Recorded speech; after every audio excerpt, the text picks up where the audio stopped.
All right, boys. What the fuck is good, baby? Octagon Jordan back in your life. All right, we're coming off UFC 298 where I went 10 for 12 on my picks, 4 for 5 on the main card. Only one I got wrong on the main card was picking the underdog and Roman Kopylov.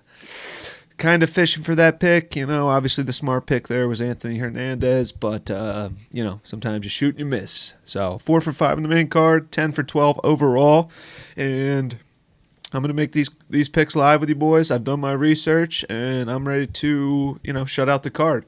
It's the Mexico City card, Brian Ortega, Brandon Moreno, Daniel Zellhuber, Raul Rosas Jr., and then my personal favorite Mexicano on the card, the dark horse in the lightweight division, in my opinion. Remember the name. Fuck Bilal. Remember the name. Manuel Torres. Trust me. Remember his fucking name. The guy's going to fight in a number one contender or a championship fight at some point. So let's get right into the Mexico City card.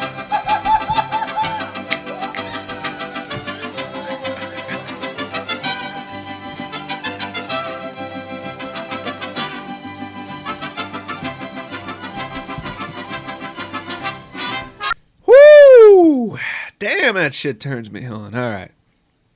So we got a lot of undercard fights, of course. I'm not going to pick all these right now with you guys. I don't want to bore you too much. But, a couple names to watch out for. Felipe Dos Santos, Dana White's Contender Series guy, had a very competitive fight with Manel Cap. Keep an eye on him. He could definitely be a great prospect. Claudio Puelles, the butt scooter. We know what he's going to do. He's going to go for submissions. If he doesn't get them, he's going to lose by decision or get TKO'd.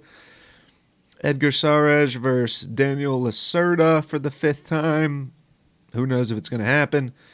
Mateus Mendoza. I would never, ever, ever, ever bet on that guy after his last performance. Holy shit. No. Cut the music. Cut the fucking music. He doesn't deserve it. He was going for leg locks last time and got pounded out. Pounded the fuck out. Don't bet on him. All right, main card. Manuel Torres, my dark horse in the lightweight division, one of the most exciting fighters that I am anticipating on this card. This guy is a savage. Great chin on this guy. Great striking. Very technical. He does leave himself open. He does get clipped. But I haven't seen him hurt personally. I haven't watched every single one of his pro bouts. Obviously, Contender Series, he looked great. His couple UFC fights, he's looked awesome. He's got a few knockouts on his record. He got that vicious elbow against Nicholas Mota, who just got a win as well. So, Torres has a lot of attributes going for him. He's going up against Chris Duncan. Chris Duncan's a wild card. We've seen him have good performances. We've seen him have bad performances. We saw him get KO'd on the Contender Series, and then we saw him almost get KO'd and then get the KO against that Charlie Campbell is who it was. Duncan, he's had a couple wins in the UFC. I don't think he's looked too impressive. I think they were decision wins. So, I got to go Torres in this fight 100%. This is my dark horse of the lightweight division right now. Someone that's outside of the rankings. I'm not talking about like a Benoit Saint-Denis or, a Jalen Turner or Rafael Fiziev. I'm talking about someone out of the rankings who's fresh in the UFC, who's one of those names that I could see, doing big things. So I'm definitely going to go Torres, round 2, KO. Yasmin Jauregui versus Sam Hughes. I think this is a layup for Yasmin. Sam Hughes, decent fighter, definitely not bottom of the barrel. I'd say, middle of the pack. She's tenacious. She's got a lot of, spunk to her, a lot of effort. She's one of those girls that works very hard. She's not the most gifted, not the most talented, but she's a grinder. So Jauregui, if Hughes wins this fight, I could see her winning by decision. That's pretty much the only way I could see it happening. Jauregui, she's well-rounded. She just has to work on her defense a little bit when she fights the power punchers. She got, TKO'd in her last fight against Gomes, but don't see that happening here against Sam Hughes. Not the same level of danger. I think Jauregui can get this one done by most likely stoppage. But, since it's a women's fight, the smart bet is always decision. So we'll just go decision. Raul Rosas Jr. versus Ricky Tocio. Is Rosas still 18? I feel like he's going to be 18 forever. I feel like in 10 years, he's still going to be 18. The youngest fighter of all time. Raul Rosas. What were you doing at 18? Were you fighting in a cage, motherfucker? Nah, man. I was buying swishers at Wawa. As soon as I turned 18, I remember I went and got a swisher. Yeah. Twisted that shit up pretty well. Yeah. I think we know where we're going here.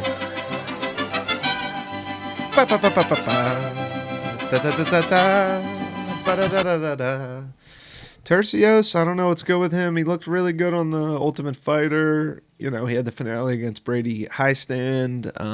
That was a back and forth scrap. Both are still in the UFC, but Pretty Ricky just hasn't been looking all that hot in the UFC. He had that dud of a fight, and then his last fight he won, but it was by decision. I don't know. He just doesn't really have that stoppage ability. Obviously, he doesn't have big KO ability. He's definitely not going to sub Raul Rosas.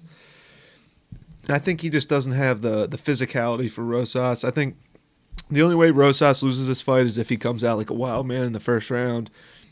Can't put Tercios away and then gasses himself out, because that is one thing that Ricky has is a gas tank.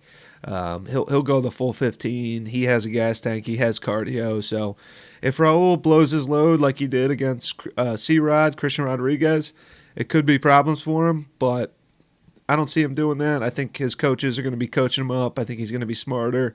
Of course, he's still young. I think he's 18, 19. I know I was joking about it, but I think he's just got the natural skills, the natural attributes over Pretty Ricky, and I think he's going to be smart enough to not gas out. I could see him late submission for him. Maybe not late. I'd say round 2 sub for Rosas.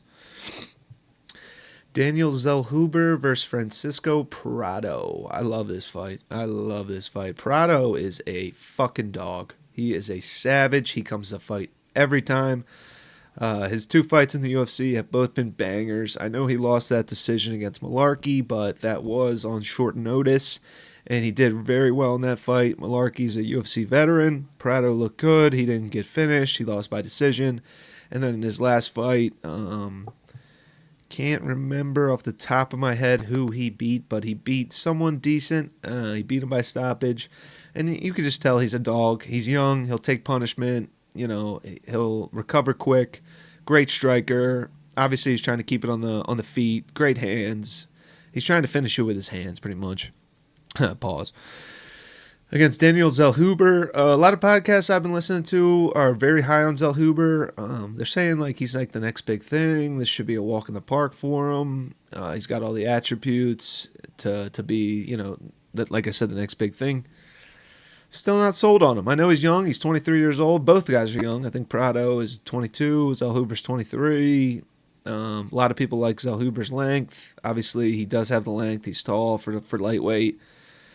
I just don't know how tough he is if you start going to that body. If he's fighting someone who's very, short, stocky, like Prado, who keeps everything tight, gets in that dirty boxing range, that clinch range, closes the distance, covers up the kicks. I feel like that body's open for Zellhuber. He's lost before in the UFC. This is tough. I'm just not that high on Zellhuber. I know he's young. I'm not saying he's not going to be something. I'm saying right this second, I'm not overly high on him. Ryan Garcia wannabe. But, I think Prado is too much of a dog for Zellhuber, honestly. Golden Boy. That's it. Yeah, isn't that Ryan Garcia's nickname? Or no, Ryan Garcia signed to Golden Boy Promotions. It's not his nickname. It's King Ryan. Yeah, I don't believe in Zellhuber at this point in time. I think Prado is too vicious, too tough. He's going to close the range. He's got quicker hands. He's stronger. I'm thinking a late 3rd round KO for Prado. So, T-City versus Pantera. Yair Rodriguez versus Brian Ortega 2. This is very interesting.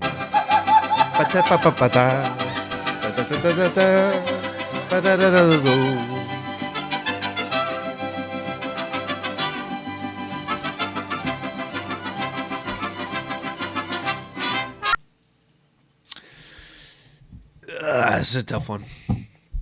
I know that Rodriguez submitted Ortega in their first fight. A lot of people discredit that. They think it was an injury. I tend to believe that it was a submission attempt by Rodriguez. Ortega was trying to escape by pulling his arm out, popped his shoulder out of his socket. It is what it is. It's not like one of those where, you're on the outside and you're just kind of moving around like Alexander Rakic where your ACL blows. It was something that Yair did to him, put him in a precarious position. Ortega tried to escape without using much technique, and that's what happened. You get hurt. If you're in a submission and you try to just pull out with strength, you're going to get injured, and that's what happened. So I give Yair a clean win in that first fight, but I don't know. I think the odds are off in this fight. I definitely give T-City a good chance in this fight. It's a striker versus grappler. I know T-City's got some striking. I know Rodriguez has a couple submissions like he does against Josh Emmett. Ortega has a couple TKOs like he did against Frankie Edgar, but this is a striker grappler. We know where each one of these guys is trying to take the fight to. I think this is a lot closer than people are giving it. I think T-City's definitely a live dog. I think he has a chance. I think this should be close to a pick'em fight, honestly. I think, Brian's just so tough. I don't think Yair is going to get him out of there with a single shot, a kick, a strike. Yair doesn't have a ton of power with his hands. Most of his knockouts are, something crazy like that flying knee against Andre Touchy-Feely, the crazy, back elbow against Korean Zombie. So he's not going to really do much with his hands as far as a KO. So he's got to get something wild to get the KO. And T-City's just so damn tough. And it's a 5-round fight. Let's not forget about that. So something's pushing me. I wouldn't bet this fight, but over 5 rounds, I just think T-City's going to be too tough for Rodriguez to finish. And I think he's going to stick around. At some point, this fight's going to get to the ground, and I could see some sort of triangle or, maybe triangle city for T-City. I could see something crazy happening. We've seen Rodriguez controlled on the ground before by Frankie Edgar. Volk ground and pounded him, took him down. So, I don't know. There's just something about this fight being 5 rounds, and Ortega is just so fucking tough. I don't see Ortega getting finished in this one. So I'm going to go round 3 submission. Brian Ortega in this fight. Main event, Brandon Moreno versus Brendan Royval 2. So I was a lot higher on Royval than I am now after that Pantoja fight. I don't know. That fight just didn't do it for me for whatever reason. It just didn't do it for me. It just wasn't impressive by either guy. But Royval is known for his explosiveness. When he fought Mateus Nicolau, I thought that he was going to get outpointed, outpaced, maybe taken down, controlled. I thought that would be the boring fight. Royval ended up getting a crazy, flying knee, or maybe it was just a knee up the middle. I'd have to go back and rewatch it. But he got the stoppage. I was highly impressed with that. And he's got a lot of quick stoppages. Kai Kara France, that was a chaotic fight where he got hurt, and then he did the crazy back elbow. So that's kind of what Royval does. I mean, he's not going to outpoint you. He's going to go crazy, and he's going to try and get a finish. I think Moreno's just been there, done that, fought too high level of competition for Royval. He has too many options. I think he can close the distance. I think Moreno's a dog. I don't think we're ever going to see Moreno, stiff or, taking a flying knee and giving up like Nicolau or any of these other guys. I know the first fight ended with Royval getting his shoulder hurt, but he was getting controlled on the ground, which is what we saw against Pantoja. He's a tall, lanky 125er. We've seen him get controlled on the ground before. And obviously Moreno has that grappling. Moreno submitted Figueiredo in their second fight. He did decent against Pantoja on the ground, even though he got controlled. Never got subbed. Never, none of that bullshit. And he's just such a dog. I put him right up there with, the Dustin Poiriers of the world, Yuri Prohashkas of the world. Who else just takes damage? Tony Ferguson's of the world. You know, these type of guys. He takes damage. He doesn't take a step back. He wings back, and he wings back with crisp, with technique. Brandon Moreno scares me a little bit, so I got to go Brandon Moreno in this fight, 100%. And Raw Dog's taking it on short notice. Yeah, I see a round 2 submission for Brandon Moreno. So that's all she wrote. Everybody enjoy UFC Mexico City. Good luck on your picks. This is just what I think. Octagon Jordan, watch my video on Tom Aspinall. He's a big star for the UFC. They should be pushing him way more than they are. Don't know what they're doing. They're dropping the fucking ball. Tom Aspinall should be the face of the UFC moving forward. And yeah, everybody enjoy the fights.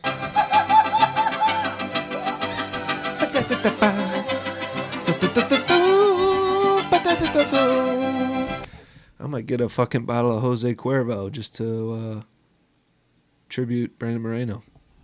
Boo, tequila.